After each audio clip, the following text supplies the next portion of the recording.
S타인의 초음파 증가 및 치료법에 대한 강의를 진행했습니다. 초음파를 이용한 진단 및 치료에 대해 더 나은 실비를 익히도록 도와드립니다.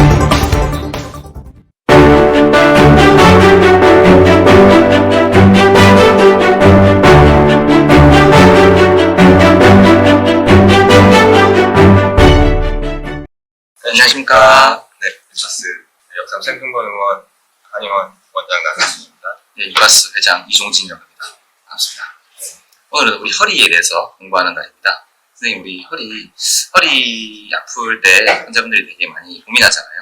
뭐 수술이라든지 아니면 시술을 해야 되든지 아니면 간단하게 주사를 맞는다든지 주사를 맞을 때 되게들 고민하는 게 뼈주사 같은 거 맞으면 되니 안 되니 말이 많은데 이런 거 말씀 좀 드려볼까요? 네, 일단 어떻게 이제 치료를 한 스케줄을 잡아야 될지 말씀해 주십시오. 일단 저 같은 경우는 환자분 증상에 따라서 치료 방법을 조금 선택하긴 하지만 환자분들 이제 내원하시면 피지컬 그림이라고 해서 이학적 검사 많이 시행하고 대체적으로는 안정을 많이 취하거나 또는 쉬었을 때 좋아지는 경우도 많기 때문에 환자분 2, 3일 정도 안정 취하거나 또는 일주일 정도 안정 취하고 또는 생활에서 뭐 잠자리 또는 앉는 습관들 좀 변형해보시라고 말씀드리고 그리고 나서 뭔가 통증이 지속된다고 하면 저희들이 할 수 있는 시술이나 주사 치료들 또는 뭐 체중격파 도수치료 이런 것들을 많이 하게 되겠습니다. 체중격파 도수치료 주사 이 어떻게 구분하면서 치료하면 좋을까요?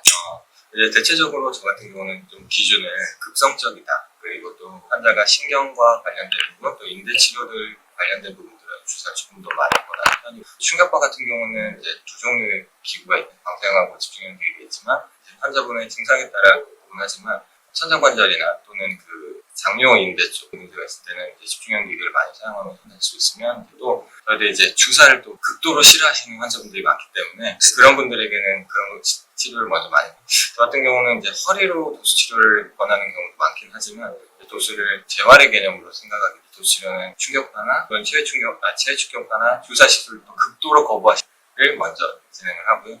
이후에 이제 앞쪽에서 치료했던 부분들이 좋아지고 나면 운동을 한 4, 5회 정도 하고 병원을 졸업한다는 도수를 많이 보고 있습니다.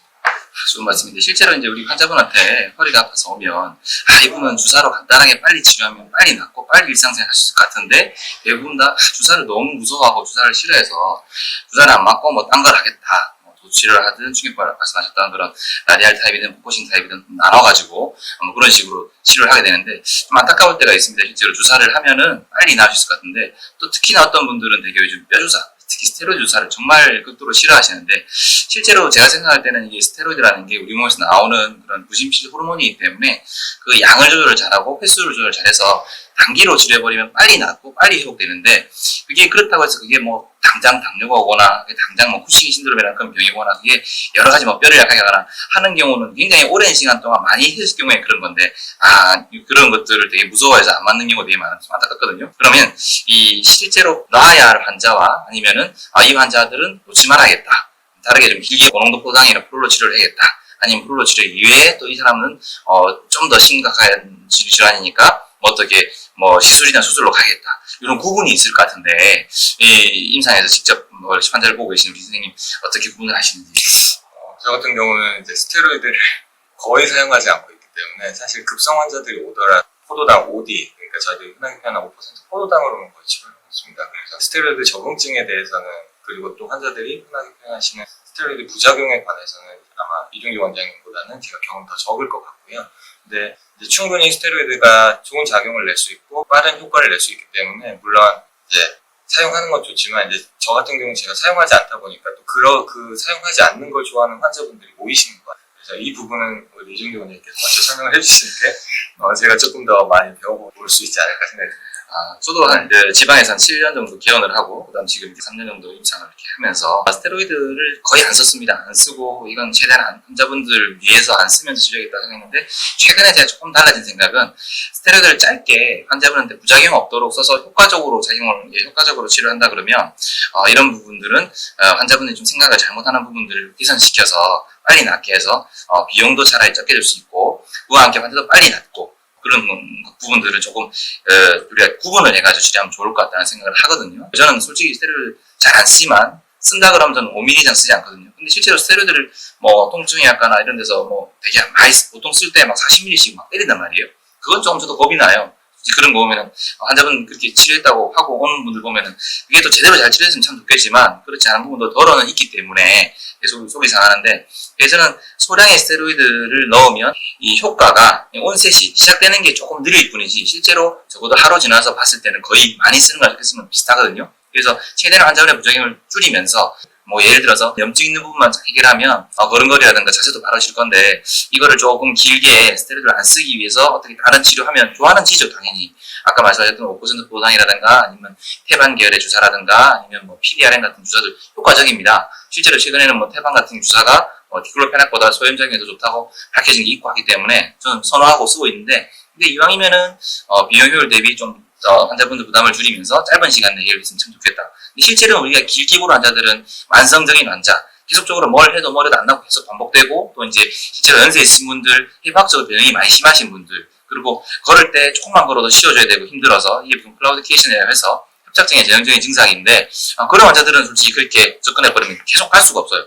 왜냐면 환자분들 스테로이드 한번 써서 계속 쓰게 된다 그러면 그건 저도 안 되거든요. 하지만 이제 그런 분들은 실제로 그런 환자들한테는 저도 그렇고 나성 원장도 그렇고 우리 스테로이드를 안 쓰고 포장이라든가 다른 주사제를 가지고 또는 이제 시장 같은 걸 보면서 또는 초음파를 보면서 정확하게 시술을 해서 환자분 불편감을 낫게 하는 그런 부분들 있기 때문에 충분히 그런 부분들에 대해서 이미 환자분들에게 먼저 설명을 해서 환자분이 잘 받아들일수록, 환자가 먼저 우리한테 뼈주사 놓지 마세요 말한다 하더라도 그런 필요한 부분에서는 설득을 잘 해서 빨리 치료해서 환자분을 위해서 그런 말씀할 필요가 있지 않을까라는 생각을 하고요. 그러면은 이제 조금 더 만성적인 환자들, 이런 환자들 특히 협착증 환자가 제일 치료가 잘 안 되는데, 이런 협착증 환자들 뭐 잘 걷지도 못하고 힘도 좀 떨어지고 만성적으로 잠도 잘 못 자고 자다가 쥐가 나서 힘들고 뭐 이런 분들한테 우리가 그냥 일반적인 치료보다는 좀 더 정밀하고 여러 가지 영상을 도움을 받아 치료하는 시술 같은 거 하는 게 필요할 때가 있지 않습니까? 그런 부분들, 어떨 때는 수술을 해야겠다. 아니면 적어도 어떨 때는 MRI 정도라도 돈을 들여서라도 찍고 확인하고 치료해야겠다. 뭐 이런 부분들이 있을 것 같아요. 이런 가이드라인을 마지막으로 나 원장님께서 좀 설명을 해드리고 끝냈으면 좋겠어요. 일단 이종료 원장님께서 말씀하신 스테로이드를 사용하는 부분에 대해서 많이 도움을 받았고요. 한번 젊은 환자분들이나 빠른 속도 가성비 좋게 치료할 수 있도록 참고해 보도록 하겠습니다. 그리고 말씀해 주셨던 저희들 이제 만성 환자들, 특히 허리 부분 같은 경우는 이제 45세 또는 50세 넘어가시고 이제 60세가 되시면서 협착 환자분들이 많아지시고, 이제 이전에 이제 협착이나 뭐 디스크나 전부 다 앞에서 허리를 관찰하느냐 뒤에서 관찰하느냐 같은 개념인데, 그러면 A 병원에 갔더니 뭐 디스크가 문제가 있습니다. B 병원에 갔더니 협착입니다. 이제 이런 이야기들이 많이 받으세요. 이제 가장 중요한 거는 어쨌거나 저희가 아무리 허리 모양이 좋더라도 그 환자가 느끼는 통증이 어떤 것인지가 가장 중요할 것 같고요. MRI나 이제 저희들 엑스레이를 기본적으로 찍고 초음파 검사를 하겠지만, 이제 환자가 느끼는 뭐 힘이 빠지거나 또는 우행 파잉이라고 표현하죠. 걸어가는 것들이 뭐 한정거장이라고 저희들이 말씀드리는데, 그 기준에 부합하지 못한다면 반드시 환자분이 중앙에서 눌려있는지 또는 바깥 눌려있는지 이런 걸 구분해 보실 필요가 있어서, 저는 그때는 과감하게 MRI 촬영하자고 말씀드리고, 요즘 환자분들께서는 오히려 저희가 질환을 조금 더 명확하게 어떤 질환이고 어느 부분에서 문제가 있다고 말씀을 드리는 걸 더 좋아하고, 이전에 이제 받아왔던 진단들이 좀 오진단이라고 표현하기 좀 애매하지만 어떤 부분을 의사 선생님들마다 치료하는 걸 좋아하시는 부분이 있거든요. 이제 그런 부분을 현혹되지 않기 위해서 이제 검사를 더 시행합니다. 이제 종합해보면요, 아까 말씀하신 거, 힘이 빠진다거나 아니면은 걷다가 힘들어 중간에 쉬어져야 되는 그런 간헐성 방해 증상, 이렇게 특징적으로 있는 환자분이라면 반드시 영상 MRI를 검사해서 확인을 하고, 거기에 대해서 우리 나상순 원장님 저기 역삼 생생본 의원 한의원으로 꼭 가셔가지고 치료를 받으십시오. 서울 또는 강남에서는 가기 편하니까 치료하시면 아주 효과적으로 치료가 돼서 빨리 이제 완쾌돼서 환자분들 많이 편해지실 거라 생각합니다. 오늘 좋은 말씀 감사합니다. 네, 좀 네. 감사합니다. 네.